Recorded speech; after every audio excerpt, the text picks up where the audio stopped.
Are you one of the 9 million Floridians living in a community managed by a property manager or HOA? If you've ever wondered what your rights are as a resident or what your role is as a volunteer board member, you've come to the right place. Welcome to the Condo Coaches, your resource for when your gated community starts to feel more like you're stuck behind bars, or when that guy next door decides that a hot pink Chevy on cinder blocks really sets the tone for the neighborhood. The Condo Coaches is brought to you by lmfunding.com. Find the Condo Coaches online at thecondocoaches.com. And now your host, Johnny Torres. Hello, everybody. Thank you so much for watching, listening, wherever you might be doing so.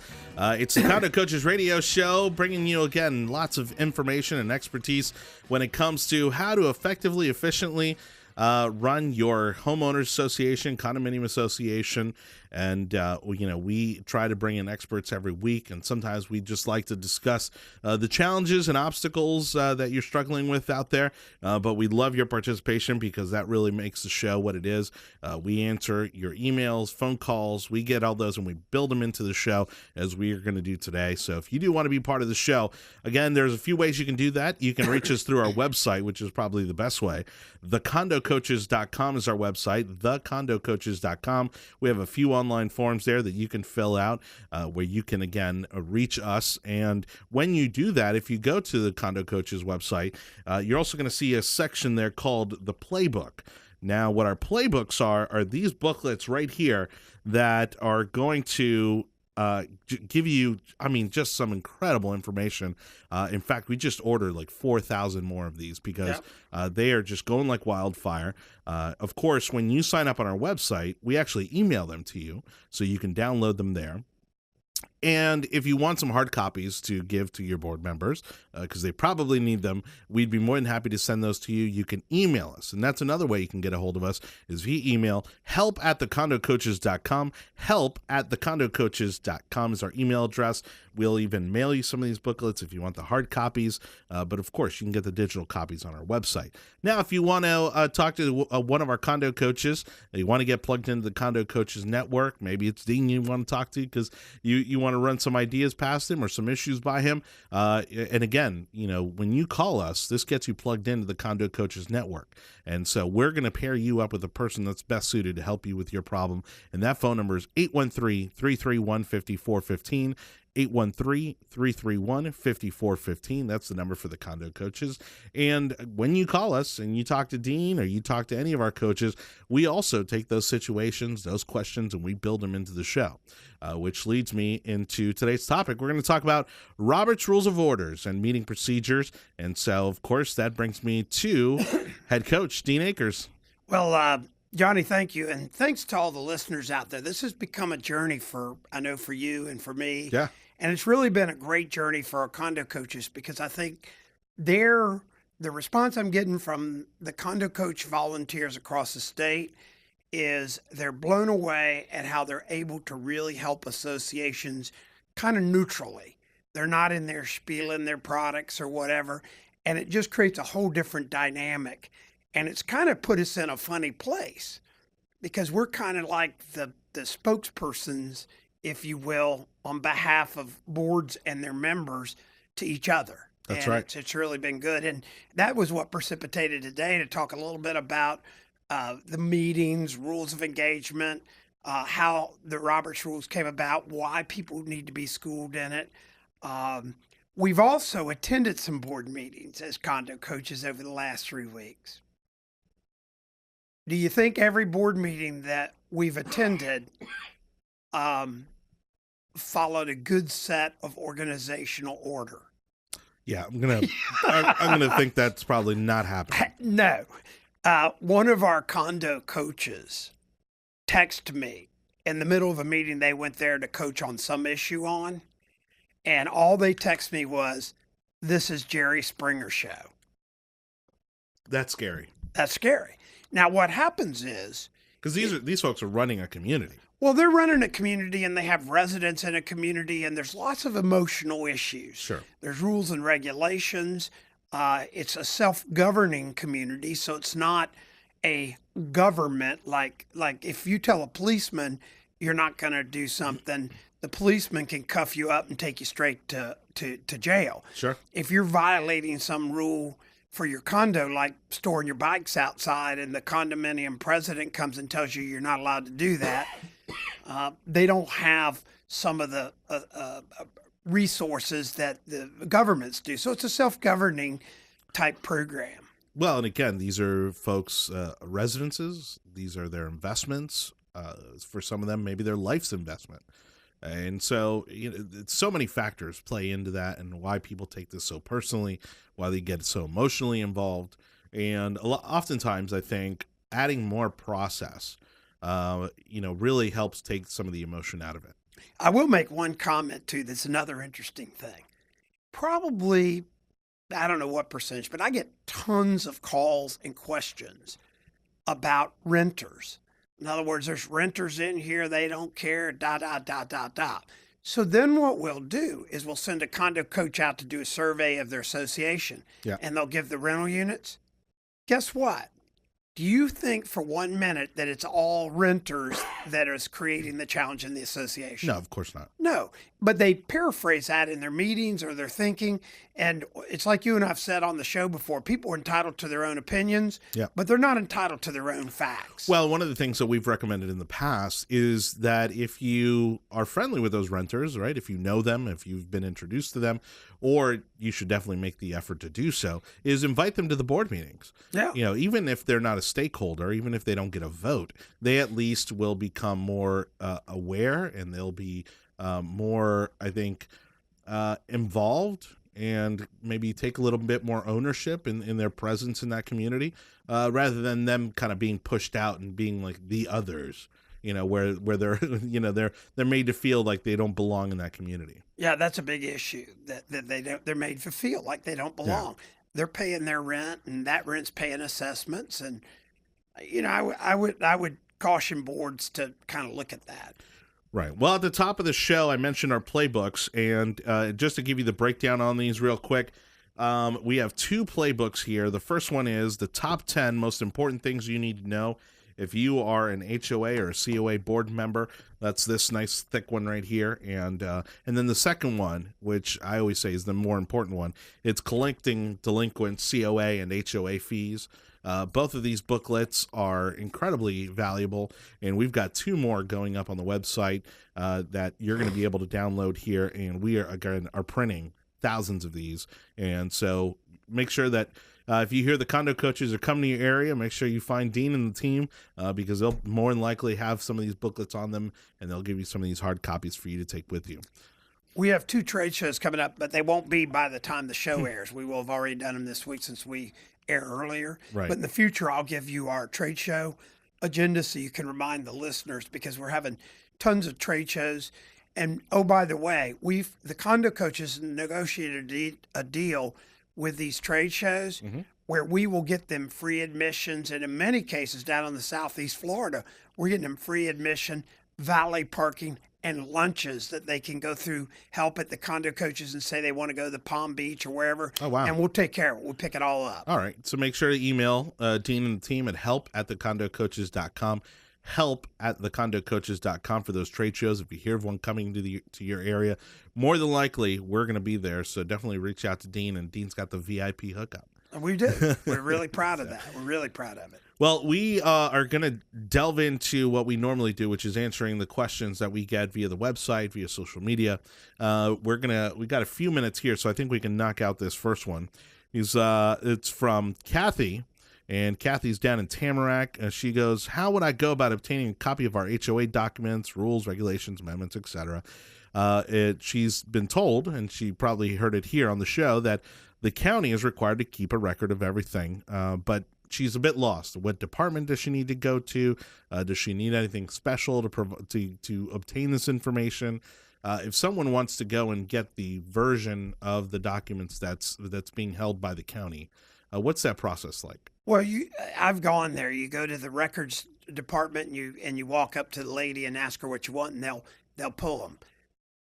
What I recommend people do is email their board or their property management, and that leads to some of our communications with the Roberts Rules of Order and stuff, is if there's a board out there that does not have all their documents electronically saved today, shame on them. Yeah. And I'm finding as a condo coach, when I request information based on their questions, this is face-to-face or over the phone, they go, well, we don't have it. I said, reach to your management company. This is boards, by the way. Right. They reach the management company, and all of a sudden I get full financials. They were always there. Sure. They just didn't never ask for them. They never asked for them. They don't know. So once you build... Or they get buried in their emails because they never look at them. Yeah, but there should be a site, a Dropbox or Google site that the association owns with their registered agent, where they keep everything, minutes, budgets, docs, everything, so that there's no big hassle ever. No, and there's tons of free tools. I mean, you mentioned Google Drive, Dropbox, there's Box. I mean, and these are all free storage places where you can keep all those documents and share the link to anybody who wants those documents. Right. Because she goes, I'd love for the condo coaches to do a review of our docs, but nobody seems to have a complete copy of them. I guarantee you that they have to have them, because if they're selling units, they have to provide them as part of the real estate deal.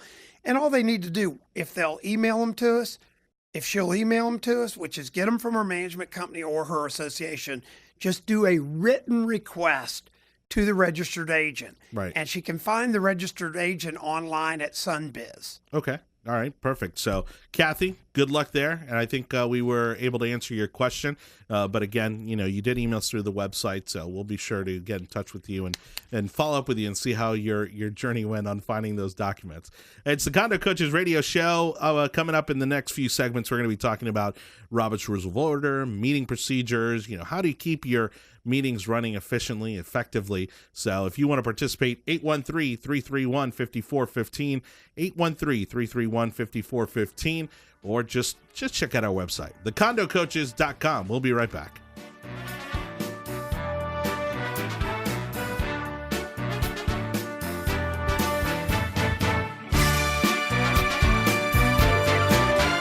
Contact the Condo Coaches online at thecondocoaches.com. More of the Condo Coaches is coming up next. Thanks, Julie. And coming up next, is there rain in your weekend forecast? We'll find... Hey. Hi. It's been a while. Great place and nice neighborhood. You must have a strong community association board. Thanks. I guess so, but I don't pay any attention to that stuff. Seriously? How do you know for sure the board and community manager are making the right decisions to protect your investment? I don't, but what am I supposed to do? You can get involved and connect with CAI. CA what? CAI, Community Associations Institute. They're a nonprofit group that has helped us build a great community. They have free resources for your association board, professional training for community managers, and helpful information for homeowners. Thanks. I'll definitely do that. Is the time and investment you have made in your home and community protected? Be a smart homeowner and visit CAI at responsiblecommunities.com. Welcome back to the Condo Coaches, online at thecondocoaches.com. Here's your host, Johnny Torres. Thank you so much again for listening, watching, and no, that's not Dean Akers, it's Johnny Torres. They're a little under the weather today, but thank you so much for listening to the show. We are having a great time here, doing this every single week for you. And the great thing is that even if you missed an episode, you didn't really miss the episode, because there's tons of places online where you can find it. If you love the podcast version, which right now there's a big push on podcasts, and I love listening to podcasts, especially on my daily commute. And you can download a podcast version of the Condo Coaches at iTunes, the SoundCloud.com, and Stitcher. And all those also have mobile app versions. So if you're more into the mobile apps and you want to keep that podcast wherever you go, download the podcast apps on those platforms, and then just search for the Condo Coaches. You'll find us there. Every single episode is there. It's uploaded the same day or even the day after we record them, so you can actually listen to this week's show before it even airs on the radio, and just gives you another way to catch the show. And then again, you can listen to past episodes as well. And if you're more into the visual, you want to see our live streaming of the show, of course, Facebook.com/The Condo Coaches, Facebook.com/The Condo Coaches, and you can also get every episode on YouTube, and that's YouTube.com. Just search for The Condo Coaches. Talking Robert's Rules of Order and meeting procedures, and we've got Dean Akers with us. So first, let's start kind of, 50,000 foot level here. Well, people hear this term often, especially when they get involved with organizations. What is Robert's Rules of Order? Well, Robert's Rules of Order is interesting. It's a procedure, not a law. So Okay. it's not anything that's required, and it was established back in the late 1800s. As a matter of fact, in 1876, by at the time a military man by the name of Henry Robert. Well, he established it to create order in a meeting, because as they had meetings, that everything was chaos. So he wanted to take these, what they call deliberate assemblies, which are not governments, but churches, sororities, fraternities in this day and age, homeowners associations, Sure. condominium associations, and create a kind of a structure that would be universal to the group to understand how to keep something orderly and stay on task. And so he designed it for ordinary society to be considered deliberate assemblies, which are, again, HOA meetings and condominium associations. But I think the key to remember that Robert's Rules is not a law. Right. It's just a procedural process, and there's hybrids of it. There's actually probably 4 or 5 states in the United States that now have adopted it versus other legislative type processes. Well, and really what it does is it helps keep the meeting in order, and it provides some consistency as to how things are handled. Well, yes, exactly. And what happens is it's the responsibility of the moderator, the chairman, the president, whomever is overseeing the meeting, to keep the rules deployed or keep them in check. It's real easy to get off track. It's real easy for somebody to start talking in the crowd and say, look, everybody is welcome to speak, and we would like to do one at a time. And you can only speak to motions. So somebody in Robert's Rules of Order, in order to get stuff up on the queue, The agenda. You could, under new business, we'll talk about agendas in a That's few right. minutes. Sorry, go ahead. But in new business, let's say you got to the item in new business, somebody would make a motion. Somebody could come up and say, I make a motion of X. Whatever X is, the chairman will try to clarify it to make it as specific as not a motion that everybody's going to be happy. That's Right. too vague. And then the chairperson would call for the second. Once the second is established, now you have a topic to work on. Now's where you start getting questions, and people will ask and people will talk, but they do it one at a time. And one of the suggestions that I've seen done very effectively, and it's inexpensive, is buy a tabletop podium. Okay. Put a card table or something in the center of even your board meeting, even if only 2 people come. It creates sort of a protocol versus Susie in the 5th row and back screaming out, hey, it creates a protocol where the chairman could say, the chairman would like to recognize Susie, would you come up, or the lady, would you please come up to the podium? Right. It just keeps everything in order. So, Well, because again, if not, people are just all talking at different times. You go off on tangents. You get onto other topics without resolving the one you were originally talking about. I mean, this is obviously a very common thing, and I'm sure it's something that's happening in meetings all across the country. well, what I hear from mainly residents, because 50% of our calls come from residents, Yeah. is they feel railroaded. Okay.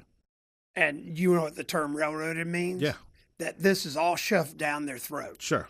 Well, if they are cognizant of what Robert Rules of Order are, when they get the agenda, and in Condominium 718, a board meeting's responsibility is 48 hours prior to the meeting to post it Right. and have it sent out or whatever. Well, at the end of the day, once somebody knows about it and they show up, if Robert Rules of Order are deployed, everybody will have a chance to talk about their issue or their situation. but they can't just get up and ramp rage about the dogs running up and down the street or whatever. Yeah. They need to form it in emotion. So let's go ahead and kind of take a step back, okay? Because you touched on meeting notifications. Let's start there. We actually just posted the actual guidelines, that the state of Florida requires for Right. meeting notifications. That's at thecondocoaches.com under resources. Typically, what's a best practice, not only for turnout, but also to fall within those legal boundaries of when people need to be notified of upcoming meetings? Well, the notifications for an annual meeting are a lot longer than a board meeting. Board meetings are 48 hours.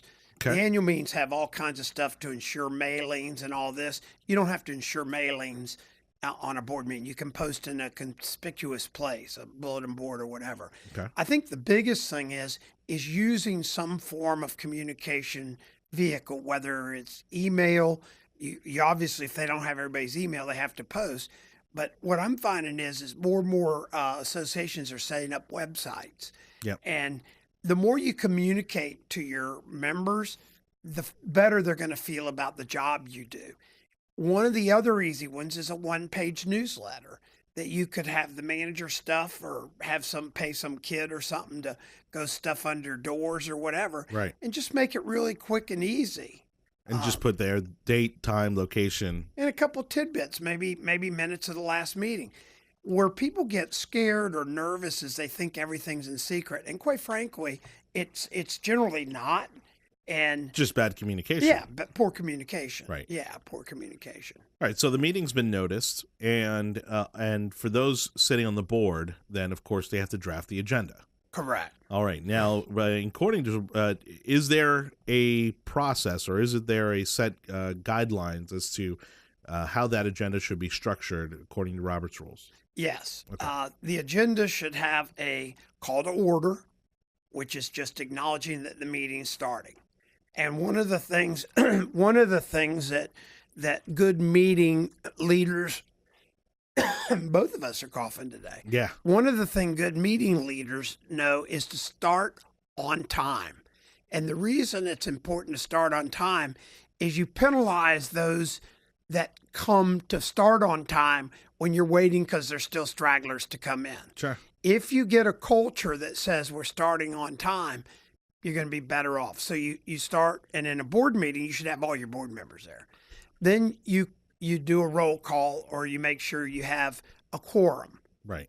whatever your documents say. And that's in the governing documents Correct. in terms of what constitutes a quorum. Right. Once you have a quorum, you now have a meeting.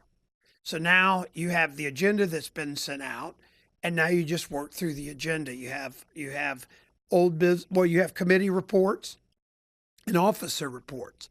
What's amazing to me is the amount of associations that are fairly large that don't create standing committees for real issues like parking or whatever. Maintenance. And whatever it is. Right. And have people that are interested in that area of the association get engaged. What this does is multiple things. One is it spreads out the workload. Yeah. Two is it creates more community engagement because now you have three people that are meeting about parking or meeting about the landscape. They're meeting with the vendors. So they're probably involved to the extent they really like it.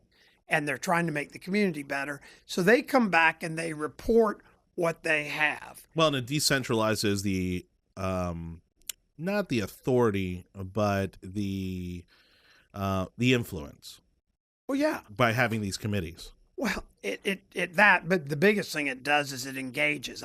Somebody would say it decentralizes. I would use the comment that it engages more members. Sure. The other thing is by spreading the workload, you have more people eager possibly to join a board at some juncture. Right. And that still seems to be an issue. We get emails, say, what happens now if there's 3 board members that quit?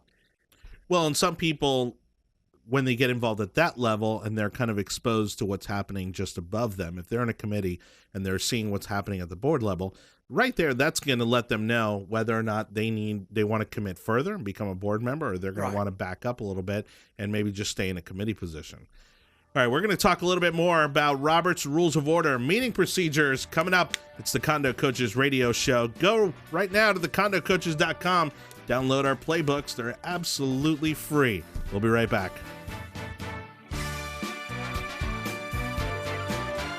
Contact the Condo Coaches online at thecondocoaches.com. More of the Condo Coaches is coming up next. It only takes a minute to find out if you may have prediabetes, and you can do it at doihaveprediabetes.org. But you're probably not going to. Nope. I'm sure you've got a perfectly good excuse. Kids, work. I get it. You're busy. So what better time than now? Let's begin. Raise one finger if you're a man. Ladies, none yet. Oh, count in your head if you're driving. Now, 3 more fingers for everyone over 60, 2 over 50, 1 over 40, 1 more if you're not physically active, another finger if anyone in your family has type 2 diabetes, another if you've got high blood pressure. If you're overweight, raise another finger, 2 if you're very overweight, and 3 if you're really overweight. You've just taken the world's first audio prediabetes test. And if you're holding up 5 or more fingers, visit doihaveprediabetes.org or talk to your doctor. There's no excuse because prediabetes can be reversed. Brought to you by the Ad Council and its pre-diabetes awareness partners. Welcome back to the Condo Coaches, online at thecondocoaches.com. Here's your host, Johnny Torres. Thank you so much again for listening, watching, wherever you may be doing so. It's the Condo Coaches radio show. 2-man show today. Head coach Dean Akers, yours truly, Johnny Torres, talking Robert's Rules and meeting procedures. And really, if you are sitting on a board, even if you're not the president, okay, because you all talk and you try to work things out as a team, as a board, we cannot recommend enough that you not only listen to this show, but do some homework on Robert's Rules of Order. We're also talking about developing a pamphlet, a booklet, just like the others that we've done so far, that's going to cover this topic, because this is going to make your meetings and your life so much easier if you follow this structure, because like you said, there's no legal requirement to follow this procedure, but it gives you a structure from which to work from. Well, I can, the reason we don't have somebody else sitting in the chair next to me today, we bring in people that have a lot of experience in whatever area we're talking about. Yep. This is one of my areas. Yep. Having been a chairman of several real boards, and I'm talking about and associations. I was president of an association, had 3,500 members. Wow. An average board meeting would have 80 to 90 in attendance. We're on corporate boards as well. I've been on corporate boards. Yeah. I've been on school boards, not school like high school, but boards that are involved in colleges and stuff. Right. And I can tell you that when you get off track, I got to tip my hat. General Robert, when he did this back in the 1800s, he did it selfishly. He created this strategy so that the meetings he was run could get work done. Right. And without people's feelings getting hurt, all the way back to the 1800s. And so as it's morphed through its 11th edition, it's now used in 90%, in some framework or another, in 90% of all structured meetings across the United States and the world. Well, and the beautiful thing about it is that it addresses almost every type of scenario that you can think of when it comes to a meeting. And it also is structured in a way, if you really get deep into Robert's Rules, to where even if you're a resident and there's some things you want to accomplish, if you learn Robert's Rules the right way, I mean, you could really kind of turn the whole meeting around and really have it work in your favor. Well, I think probably one of the biggest takeaways I got from it years and years ago, and I think it's really simple and it's childlike, is Robert's Rules keeps you focused on one issue at a time. That's right. So you don't get all this chatter about a lot of other stuff, or stuff gets introduced. You stay focused on the original issue, which is emotion. Right. Emotion for action or emotion for whatever. It has to be seconded. Once it's seconded, now it's up for discussion, and then it goes through the whole one at a time talking. And get into con. amendments. Yeah. And amendments of amendments. Right. But at the end of the day, you're focused on one topic. You're staying on course with that topic, and everybody has a turn to express themselves either by opinion and or trying to offer motions or amendments to the motion. Right, because we were talking about the agenda for the meeting. Right. And you were saying, obviously, there's calling the meeting to order. And then after calling the meeting to order, then you have your officer reports, your committee reports. And those are incredibly important because that's what everybody really wants to know, right. In terms of what's going on in the community. And then you can then you drill down into what's next, right? Old business, new business. Right. So and there may be old business first. Generally, yes, old business first and then new business. What I find though, a lot of times the board, in a board meeting is different than an annual meeting. A board meeting, the motions are generally generated amongst the operation of the board because the board is the one that's the functioning body. Right. People on the outside, they can make motions, I believe, but generally all the operating parts, the responsibility of the boards are done there, and then you'll have just people watching. Annual meetings is where you see a lot of the interaction with members. Well, that's when it's going to come in most in handy because there are a lot of people there, and they all have issues that they want to talk about or hear about and want to be heard on.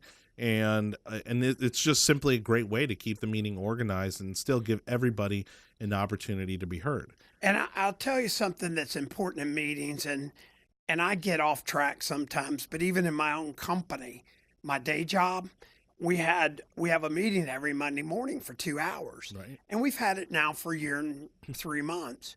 Recently, I had some members of that group reach out to me privately, and said, Dean, during the meeting, people have their laptops open doing emails. During the meeting, they're doing texting. Yeah. And the meeting is for getting work done. And I'm reminded of these meetings. You want to make sure there's no distractions. You want to ask people to turn their phones off when they come in. You're going to ask them, not to be texting and all that. You're going to ask them to be a participant. And it's good to kind of set those ground rules as a chairman each time you begin a meeting. Well, because now it's so easy to bring devices into a meeting that are going to distract you from what you're talking about. And oftentimes I think people go into meetings very selfishly where they're like, okay, I only want to talk about this, or I'm only here to hear about this part of the meeting. And so they figure, oh, well, let me kind of do some other stuff while I'm just sitting here. When in reality, especially whether it's a company or whether it's a board, I mean, everybody needs to be on the same page, regardless of whether or not that's the main reason you're sitting there. Right. And another thing you can do as a resident, I would get my board's emails. And if I had something I wanted to bring up, I wouldn't make it personal. I wouldn't say, Susie, you never listened to me, but I'm going to email you now. I would go ahead and send it preemptively before the meetings and just let them know. And maybe they'll have a one-off with you on how to draft it to make it successful. The key to what General Roberts did was to keep these meetings meaningful, to get work done, and to get it done in a timely manner with good discussion. Well, and I think in a board or an organization where everybody knows each other, it's very easy to get off on tangents, to get into conversations that have nothing to do with what you're supposed to be covering. And I've seen where the contrast is remarkable between someone who, a meeting which is not run under that type of structure and a meeting that is run under Robert's rules, and the amount of time that you save too, because, instead of running a 2-hour meeting, maybe you're running an hour meeting now because you're actually getting through everything quicker. Well, I think it's also one little tip I gave earlier that I've done in previous big groups I've had. Mm-hmm. Go buy a tabletop, podium. Right. Buy one. I mean, if it's $200, put it in the budget. Buy one on eBay. Right. Whatever you do, buy a podium. Somebody goes, but why? I said, I've been to meetings where there's 30 or 40 people and you got Fred in the back, Susie up front and everything. And all of a sudden heads are turning every which way. Somebody's interrupting somebody. Once you establish what I call the Roberts strategy, you're having people come to the podium one at a time, share their thing that's on that motion. If they go off on a tangent, want to talk about dogs barking, and you're on a motion about motorcycles, you got to time out, back to subject. And It's easier to do when there's a focal point. So right, because at that one. point, if someone tries to take that conversation off on a tangent or off onto another topic, you can say they're out of order, and then in basically stopping them in their tracks and saying, hey, this needs to wait until we get to new business. Right, but the key difference or is, that item in the agenda. Yeah, but here's why I'm talking so stupidly about a podium, and I don't sell podiums, so that's not my day job.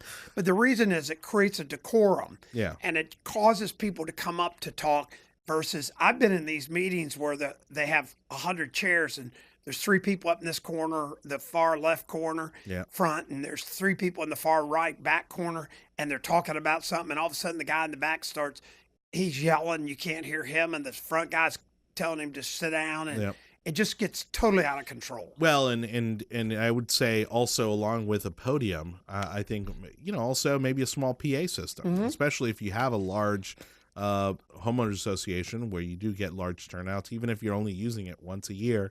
But it's one of those things that can come in handy because inevitably there's someone in the room that's not going to be able to hear and they don't want to move. And so I get what you're saying in terms of the podium creating that focal point where if you're not at the podium, you're not talking.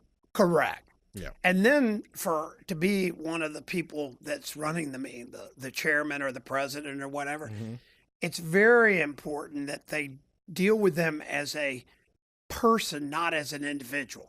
So if they're going out, don't go, hey, Mary, shut up or something.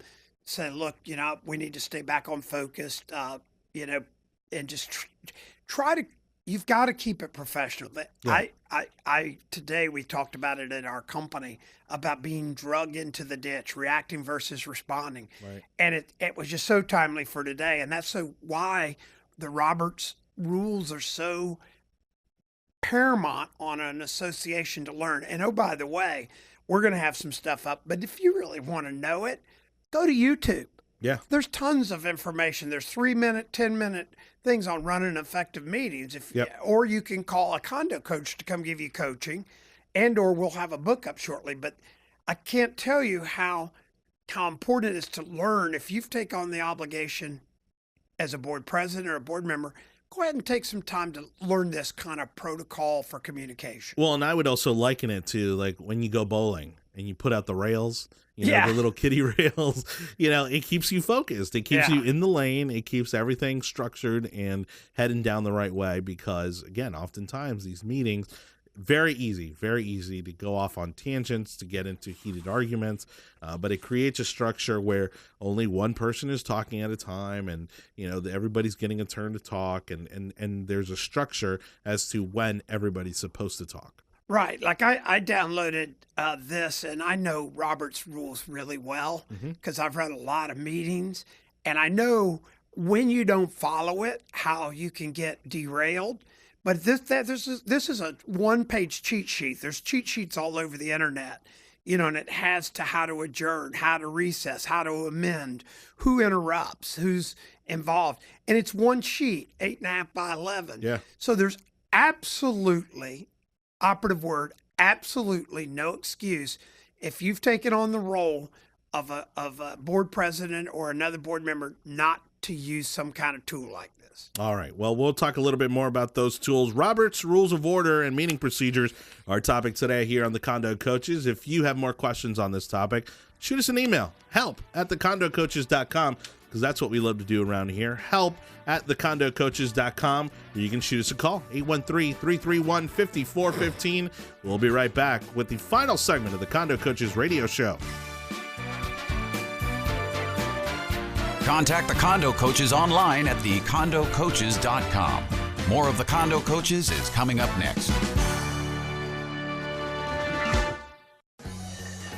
Attention men under the age of 35. You know what really impresses the ladies? When a guy has a few drinks and later gets pulled over for buzz driving. That could cost you around $10,000 in fines, legal fees, and increased insurance rates. There goes let's grab dinner and a movie. Oh, I know. You drive more carefully when you're buzzed. You've proven that hundreds of times. A woman admires that kind of confidence. And you've practiced how to speak if a cop does pull you over. Slowly, clearly, and politely like, "Good evening, officer." A woman admires that kind of foresight. And what woman doesn't find it adorable that you call it buzzed even though the law calls it drunk? You could kiss $10,000 goodbye, along with any chance of having a girlfriend. Because nothing says I'm a catch more than a guy who lives in his parents' basement and calls it my place. Buzzed, busted, and broke. Because buzz driving is drunk driving. A message from the National Highway Traffic Safety Administration and the Ad Council. Welcome back to the Condo Coaches, online at thecondocoaches.com. Here's your host, Johnny Torres. Thank you so much once again and always for listening to the Condo Coaches radio show. Anywhere online you want to listen to us at thecondocoaches.com. You can watch the show there. All the episodes are linked on there off of our YouTube player. And then, of course, you can also find the podcast version on iTunes, SoundCloud, Stitcher Radio, and also at Facebook, facebook.com/The Condo Coaches, where we actually stream the show live, typically Monday afternoons at 1 o'clock. And so also a great opportunity for you to watch the show as it happens. You can send us comments. You can send us questions. And, I got this camera right here looking over my shoulder where you can actually see me watching the show. And the reason I do it is because if people send us comments and questions, we are going to build those into the show. And so we'd love to hear from you with whichever means you need to get a hold of us. We do love hearing from you. And really, it's amazing because we know when the show airs across the state of Florida because we'll start getting phone calls and emails from Orlando, phone calls and emails from Miami, phone calls and emails from Tampa, and we know that this information is getting out, it's resonating, and people are really enjoying what we're bringing here with the Condo Coaches radio show. With me, as always, head coach Dean Akers, talking Robert's rules and meeting procedures. And one of the things I wanted to ask you, because it's also a contentious issue oftentimes, not only in regular organizational meetings, but of course in government meetings as well. It's something happening here in the city of Tampa where they're actually looking at revising the amount of time that the public actually gets to speak when they come to these meetings. Is that something also that they should build in? That's not something you'll find in the governing documents, but is that something they should include in the agenda and saying, okay, if for new business, you're going to get a total of 3 minutes to speak? Yeah, and Robert's Rules of Order specifically speaks to that. You can say that where you're going to get 3 minutes, you can time, and they can come back up. They can go down, back, get in the line. Yeah. I would probably I would use discretion there. Right. And particularly when you have somebody, I'll tell you where you get your time. The time is not so much by limiting the time. How a chairperson gets the time limited is to keep them focused on the issue. Right. So when they start sidetracking or getting out in the ditch, that's where you go, speaker, please, can we stay on topic and not opinion or not, conjecture, just keep the person focused. Yeah. And that'll help as much as ringing the bell because somebody's ranting and ringing the bell and then them feeling like they weren't heard. Well, and one of the things that, of course, doing this radio show, we realize, but also when you set a time parameter in a meeting is how long 3 to 5 minutes really is. I mean, it's a long time. And so you want to also be cognizant of that. You often hope that nobody's going to use all 3 minutes or however many minutes you give them. But make sure that you're building that maximum amount of time into the agenda. Because that's also going to let you know how long your meeting's going to run. Well, I did that to a board the other day. That's funny you mentioned that. They were talking about time. I pulled out my trusty iPhone and I set it for 5 minutes and set it down on the table. We were having some coffee. Right. And I just shut up. And I told them to shut up. And we just sat there and stared at each other. We couldn't get past a minute and a half. I mean, we were about to rip each other's heads off. Yeah. If you take an iPhone and you just time a minute and a half, 2 minutes, right, it seems like an eternity. Oh, absolutely. It's just, it seems like the longest, 2 minutes, 3 minutes you can think of. And that, but again, I think that's also why you want to give those parameters so people realize that they need to be concise and focused in what the message they're trying to convey. Oh, I actually I bought a program. It's funny you should say this because in some of my meetings and prior businesses I've had, I've actually had one of those timers. So everybody gets 3 minutes. And so when they come to the podium, I had it on a TV screen. Okay. So it was letters that were 12 inches tall. Right. And it was a countdown clock Yeah. to reverse. Right. So you just sat down and no big deal. And it's funny how people are aware of that. You keep them focused on the thing. You buy a podium. I can tell you for probably $500, nobody would disrupt my meetings because I'd have them so organized, and they would be, when I get there early, I'd have my podium up, my clock up, all this stuff up. I'd have my microphone. I'd be recording. I said, listen, I'm going to record it. I mean, I watch these boards that fight and say, you're not allowed to record this. Well, actually, they are. Okay, that's interesting. Yeah, so just do it. Because I'm sure that's been debated too as to the legality of whether or not a meeting can be recorded. Sure it can. Why wouldn't it be, right? Nowadays, you can do anything like that. And, Right. and so as an association, why wouldn't you do that?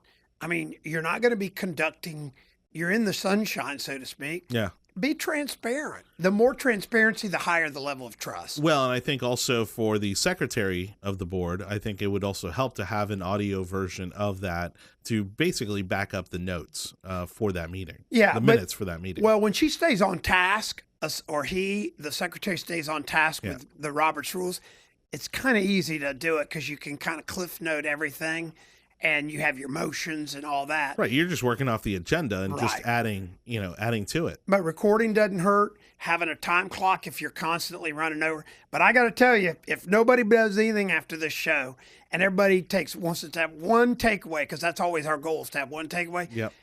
Get on eBay and buy a podium. I'm telling you, personally, that has saved me more aggravation than get a Cliff Notes verse of Robert's Rule. Right. Put it by your John in your room, your condo, and read it 10 times, and you're going to be good to go. Well, it's like, in grade school with the talking box. You weren't allowed to talk unless you had the box. Right. And the podium serves that purpose, and I think it's brilliant. I think it's brilliant. Totally.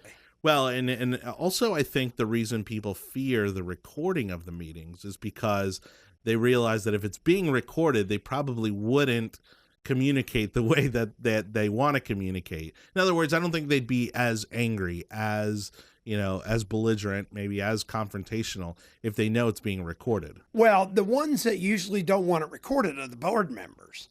So they're trying to, and that's where you get that trust issue. The reality is everything you do on a board is in theory recorded. Sure. If you're a good board president, you're following the Roberts rules, you're not going to get in trouble.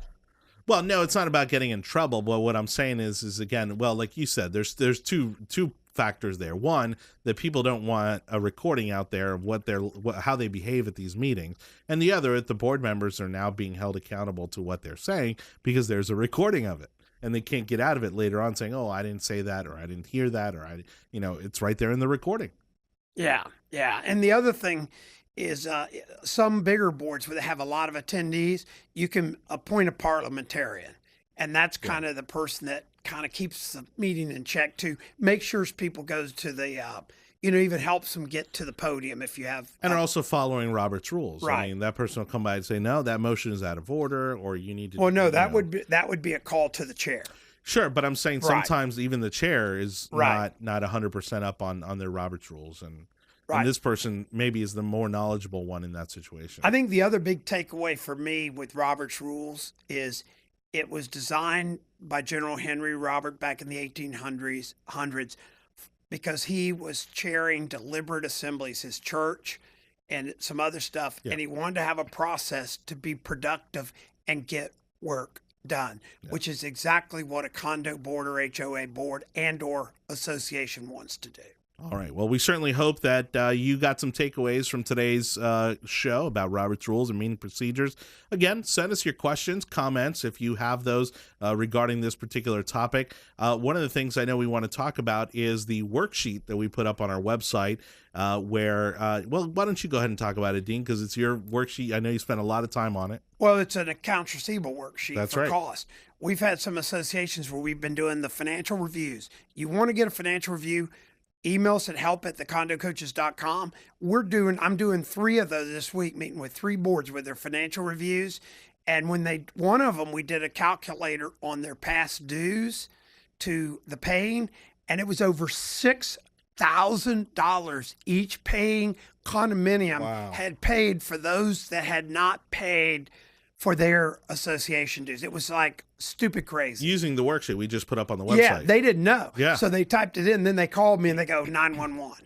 Wow. Well, if you want to download the worksheet and start working on it yourself, before Dean has to break you the bad news, you can download it right now at thecondocoaches.com/resources. That's thecondocoaches.com/resources. You'll find that download there. You'll find the Florida statutes there. But that worksheet will completely flip you on your head, because you're going to find out how much those delinquent association fees from the other units are actually costing you as a homeowner, and you are not going to be happy.